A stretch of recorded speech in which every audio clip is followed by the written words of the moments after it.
చుట్టూ ఎత్తైన కొండలు, రకరకాల చెట్లతో ఎటు చూసినా పచ్చదనం, నిండుకొండను తలపించే నీటి కొలనులు, పరవళ్లు తొక్కుకుంటూ ముందుకు పారే సెలయేర్లు, వాటి మధ్యలో దుర్గాదేవి అమ్మవారి ఆలయం. ప్రతి సంవత్సరం ఆషాఢమాసంలో ఏసీసీ క్వారీ దుర్గాదేవి జాతర అంగరంగ వైభవంగా సాగుతుంది. ఈ సంవత్సరం కూడా ఆగస్టు 2వ తేదీ ఆదివారం జాతర సాగనుంది. ర్యాలీ గడుపూరు పంచాయతీ అధికారులు, ఎంసీసీ యాజమాన్యం సమన్వయంగా జాతరను నిర్వహిస్తారు. గత 7 దశాబ్దాల క్రితం క్వారీలో విధులు నిర్వహించే కార్మికులు ప్రమాదాల నుండి రక్షణ కోసం అమ్మవారి ఆలయాన్ని నిర్మించుకున్నారు. ఈ ఆలయానికి ప్రత్యేక చరిత్ర కూడా ఉన్నట్లు ఆలయ పూజారి తెలిపారు. అడవి తల్లి ఒడిలో ప్రకృతి మధ్య సాగే జాతరకు మంచిర్యాల, సింగరేణి కోల్బెల్ట్ ఏరియాలతో పాటు ఆసిఫాబాద్ జిల్లా, మహారాష్ట్ర ప్రాంతాల్లో నుండి పెద్ద సంఖ్యలో భక్తులు వస్తుంటారు. దుర్గాదేవి దర్శనం అనంతరం ఆలయ పరిసర ప్రాంతాల్లో వనభోజనాలు చేసుకోవటం ఆనవాయితీ. ప్రతనంతరం ప్రకృతి అందాలను ఆస్వాదిస్తూ ఉల్లాసంగా గడుపుతారు. జాతర సందర్భంగా ఎలాంటి ఇబ్బందులు లేకుండా పోలీసులు కూడా ప్రత్యేక చర్యలపై దృష్టి పెట్టారు. ఏసీసీ క్వారీ రోడ్డు వంతెన ప్రమాదకరంగా ఉండడంతో ప్రత్యామ్నాయ మార్గాలలో వెళ్లాలని సూచిస్తున్నారు. ఆషాఢ మాసంలో వచ్చే జాతర అమ్మవార్లకి అందరికీ ప్రీతికరమైన జాతర. అమ్మవారికి ఎంతో ఇష్టమైన మాసం ఆషాఢ మాసం. బోనాలతో అమ్మవారు ప్రతిరోజు దివ్య ప్రమాణంగా వెలుగుతూ ఉంటుంది.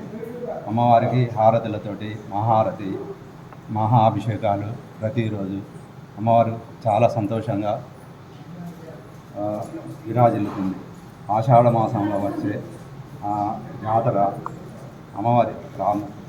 అమ్మవారి యొక్క ప్రాముఖ్యత, అమ్మవారి దుర్గాదేవి యొక్క ప్రాముఖ్యత 1958లో కార్మికులు ముడి సరుకు కోసం సున్నం రాయిని ప్రత్యేకంగా ఇక్కడ ఒక భారీ భవంతిని అనుకున్నారు. యాజమాన్యం వాళ్ళు తీస్తూ ఉంటే కొంతమంది మృత్యువాత పడ్డారు, కొంతమంది అపశృతి జరిగి కొందరికి కాళ్ళు చేతులు అట్లా కోల్పోయారు.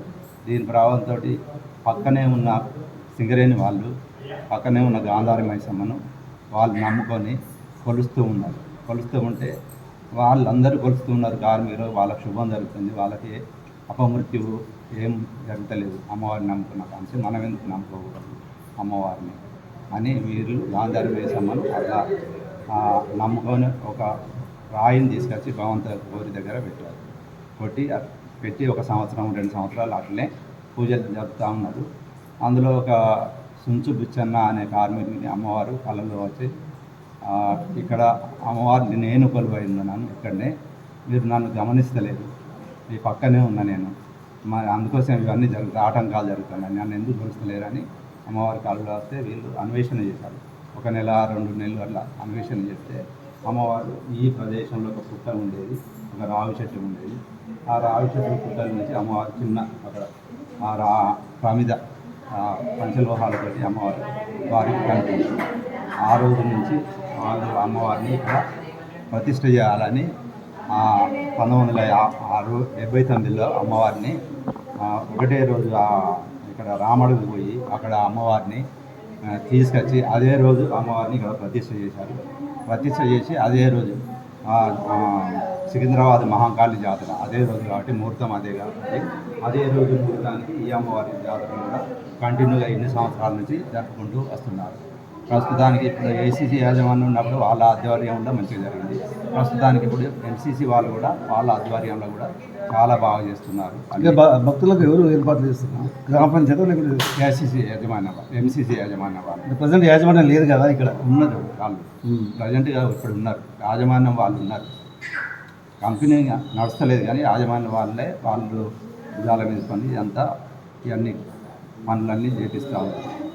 అప్పటి నుంచి ఇప్పటిదాకా భక్తులకు అన్ని సౌకర్యాలు సమకూరుస్తున్నారు. ఇక రైతులకు కానీ ప్రజలకు కానీ భక్తులకు కానీ ఎల్లవేళ అమ్మవారు కోరిన కోరికలు కొంగు బంగారమై ఇచ్చేదానిగా విరాజిల్లుతుంది.